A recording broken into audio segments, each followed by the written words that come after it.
Warning: the Savage Nation contains adult language, adult content, psychological nudity. Listener discretion is advised.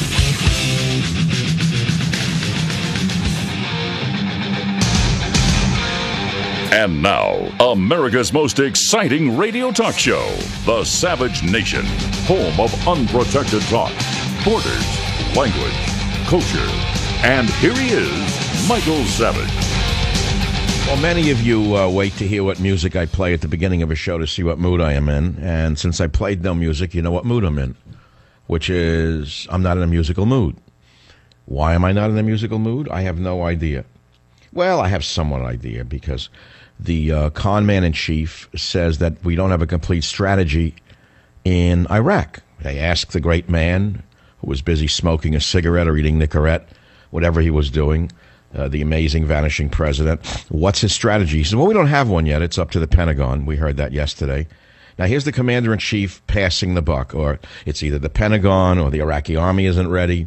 Can you imagine if he had been the supreme allied commander and on the day of D-Day, the waves kicked up and the storms brewed, and he would have gone and brewed in the back room somewhere and said, well, brooded in the back room and said, you know what, we don't really have a strategy for Normandy. It's really the weather. It's because of global warming we don't have a strategy to defeat Hitler. Or the generals aren't ready. Or the partisans aren't ready. That's what you have in the White House.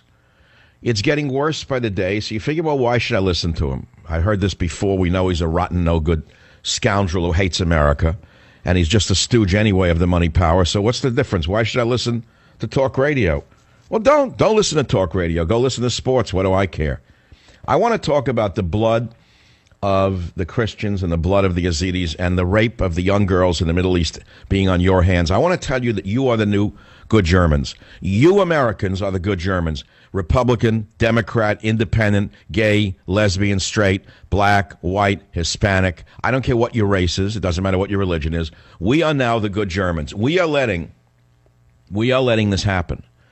I was the first one in the entire world media to point out 2 weeks ago when ISIS took Ramadi and they did a victory parade of a half-mile long of their Toyota trucks with machine guns, and Obama, the smoker, did not launch one airplane at them, not one fighter jet, not one rocket. So I said, this proves to me one thing. We're not only not fighting them, they are us. They're our factotum army. We supplied them with arms that they, quote, captured from the Iraqis.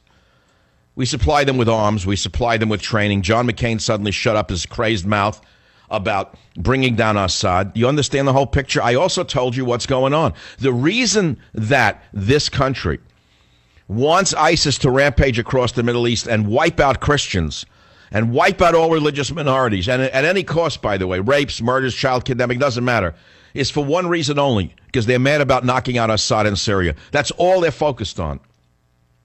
They don't care about the whys or the hows, and they don't care who dies as a result. Why is ISIS winning? Because they are our factotum. We created them. And we have the blood of Christians and Yazidis on our hands. We are now the good Germans. So that's a very important story. In the next hour, we're going to have a former FBI special agent who was selected as Time Person of the Year after revealing how pre-9/11 intelligence was ignored by superiors at the FBI. Her name is Colleen Rowley. And here's what she said about ISIS.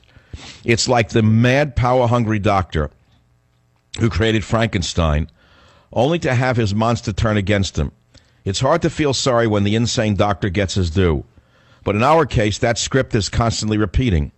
The quest for full-spectrum dominance and blindness of exceptionalism seems to mean we are doomed to keep repeating the Charlie Wilson's Frankenstein war script. The various neocon warmongers and military-industrial complex, most of them inept Peter principles, just don't care. Amen to that. Colleen Rowley will be with us on the Savage Nation. The phone number here is 855-407-282. At the time we are talking, the puppet masters are meeting in the Bilderberg meeting. Now, everyone hears Bilderberg and they get frightened, as you should. But it's a private meeting of industry titans and representative of industry titans, mainly bankers, or shall we call them banksters. And there is talk right now of eliminating cash in all societies. All transactions would have to go through government-controlled credit systems. All of your cash will be eliminated. Did you hear this? Did you hear this proposal or not?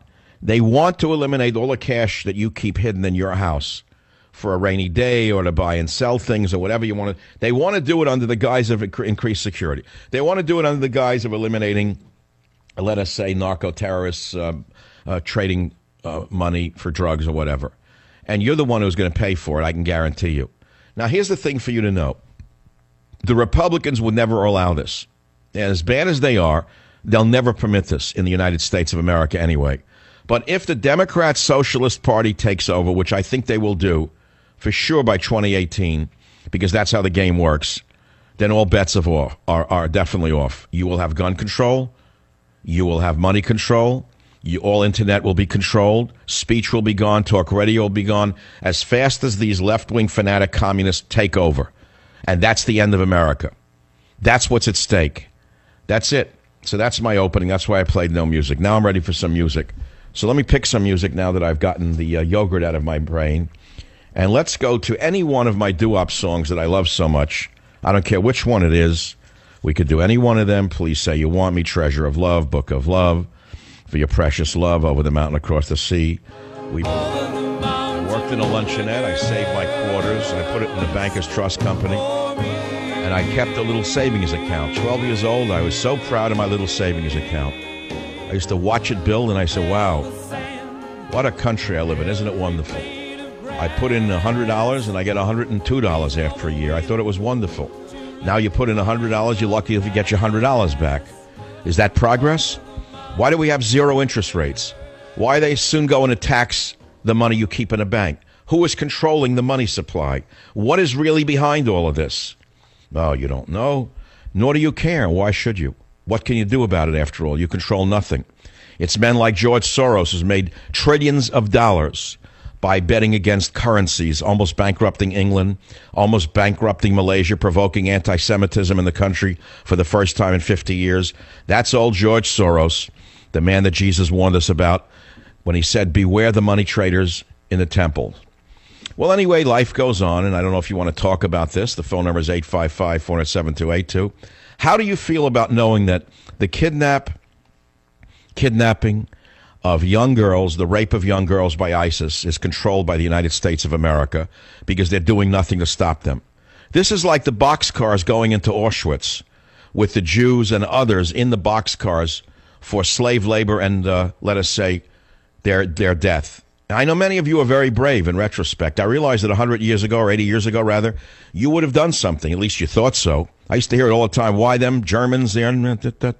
Well, now we have them. The Islamo-fascists are here again. Only they're not speaking German, and they're not reading Mein Kampf. They're speaking another language, and they're reading another book. And they're not marching to the Horst Wessel song. But the atrocities they are committing apparently are on the order of the Nazis without the mechanization of the concentration camps. And we're doing nothing. And we accept the words of Barack Obama that he doesn't have a plan. Let's listen to the soundbite where your leader says he has no plan. When a finalized plan is presented to me by the Pentagon, then I will share it with the American people. It's not, we don't yet have a complete strategy because it requires commitments on the part of the Iraqis as well about how recruitment takes place, how that training takes place. So the details of that are not yet worked out. You know, if I were a teacher and I had a kid like this in my class, I'd throw him out. I know he's just a liar with a booming voice, that's all. A liar. A liar. Makes it up as he goes along. You could hear him making it up. He has a plan. Don't be foolish. He has a plan. The plan is to let them rage across the Middle East until the Islamic State is created, Assad is defeated, and then them and Israel, the United States and Israel, will be happy. And don't give Israel a pass on this. They're behind this. In fact, I may think they're behind the whole thing. I think they're pulling our string. I think they're wagging our dog on this one. Because the Israelis are more paranoid about Assad than they are about ISIS. You could pretty much figure out how they figured this one out. Why does Israel want Assad gone so badly? Well, for one, Syria used to be one of Israel's arch enemies, right?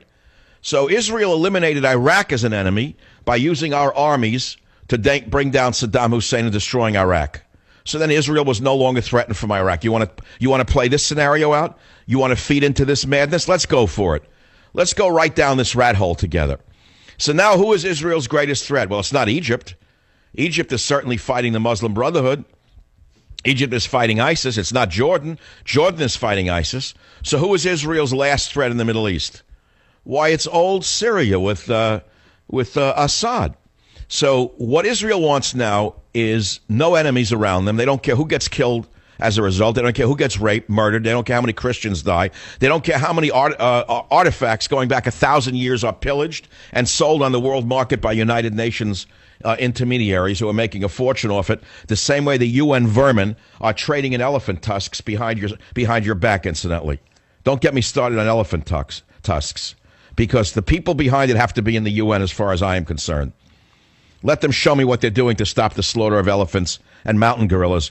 You see the paws being sold in China to those throwbacks in China. They want a piece of ivory on their desk to show how bourgeois you can be. Unbelievable to me. But you look at what's happening, not only to humans in the Middle East. Churches are being blown up. Christians are being killed and kidnapped. And we're doing nothing, are we? No, we're doing something. We are there. They are our Frankenstein. We created them. And so you look at the ruins of Palmyra, for example. You've read a little bit about that last week. Do you remember that? You remember Palmyra?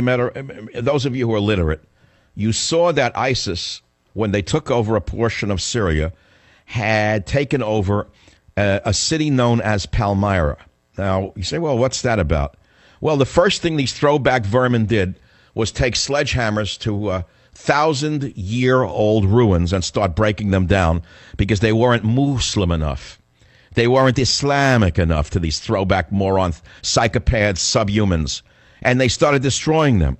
These are ruins that have survived earthquakes. They've survived fire. They've survived wars. But they're not going to survive the neocon army called ISIS. And you have to understand what I'm saying to you. The world is losing itself in front of your eyes because we have men of no vision and no imagination. The smallest men in history are now running the world. I think I'll pause on that vitriolic statement, and I'll be right back. Join the Savage Nation. Call now, 855-400-SAVAGE, 855-400-7282. Savage. My Savage Nation is sponsored by SwissAmerica.com, the only company I trust to protect my wealth with gold and silver. Call 800-BUICOIN. So I'm alleging that America has enabled ISIS to commit its atrocities. It's the headline on the Michael Savage newsletter for today, which you can get for free, by the way, by clicking on it on michaelsavage.com. And it took me a long while to picture. I didn't understand why we were not defeating them. I didn't understand how the media was letting Obama get away with making believe that he was doing something when he was doing nothing. Reports were coming in of our jet fighters flying overhead for days and not firing a rocket. Then I read that Iranian troops are rushing to the aid of the Syrian army. And then I read... I observed a column a half mile long 2 weeks ago or 4 weeks ago of a victory parade of their trucks, and we didn't fire rockets. I said, they're our ally. I've suspected this for a long time. And not only are they killing humans and civilization, but these Muslim throwbacks are destroying priceless antiquities which make up civilization. How is it that civilization survived so long and it's being evaporated in front of your eyes? And I gave you an example of Palmyra before, and it's an important story. In the ancient times, in a city called Baalbek, and then 300 miles further in at Palmyra, you'll find ruins of columns of pink granite that came from Aswan in Egypt. Do you know how far away Aswan is? Think about this. Now, why would mankind have spent so much energy to transport these stones, these monstrous monoliths, from Aswan to Palmyra? They were quarried in Upper Egypt. They were floated in barges down the Nile. They were towed across the Mediterranean to Byblos or Tripolis. And from thence they were hauled by oxen and by mules and by men uphill to Homs, and from Homs southward to Baalbek, or east across the desert to Palmyra. Why am I telling you all of this? I'm showing you what ancient man did in his quest to create